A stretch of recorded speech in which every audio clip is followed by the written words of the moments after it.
Pregnancy राहिल्यानंतर बऱ्याचशा कपल्सला प्रश्न पडतो की फिजिकल रिलेशन ठेवायचे की नाही. तर फिजिकल रिलेशन ठेवू शकता, पण आज काही गोष्टी सांगतो गोष्टी व्यवस्थित फॉलो करा, त्यानंतर ठरवा संबंध ठेवायचे की नाही. पहिले 3 महिने प्रेग्नन्सीचे अत्यंत नाजूक असतात. या 3 महिन्यामध्ये कमीत कमी संबंध ठेवलेले चांगले.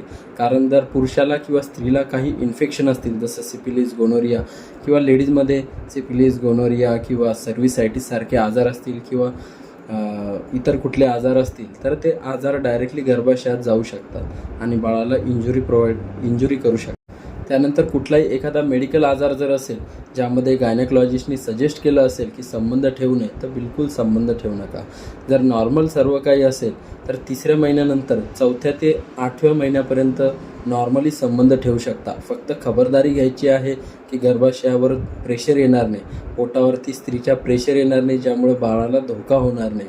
त्यानंतर 9व्या महिन्यामध्ये शक्यतोवर संबंध टाळलेले बरे, कारण कुठलाही फोर्सफुल संबंध लेबर पेन स्टार्ट होऊ शकतं, त्यामुळे अर्ली डिलिव्हरी होऊ शकते. त्यामुळे 9व्या महिन्यामध्ये संबंध टाळलेले बरे. तसेच गर्भवती स्त्रीला जर काही आजार असतील ज्यामध्ये डॉक्टर्स संबंध ठेवणे सजेस्ट करत नाही, जसं प्लासेंटा प्रिव्हिया वगैरे, ज्यामध्ये प्लासेंटा हा लो लाईंग असतो अगदी गर्भाशयाच्या तोंडावर, जिथे संबंध ठेवल्यानंतर ब्लिडिंग होण्याची शक्यता असते, अशा कंडिशनमध्ये डॉक्टर्स सजेस्ट करतात की संबंध ठेवू नका. आणि इतरही काही आजार आहे, जर गायनेकॉलॉजिस्टने सजेस्ट केलं असेल की शारीरिक संबंध टाळा, तर बिलकुल शारीरिक संबंध ठेवू नका.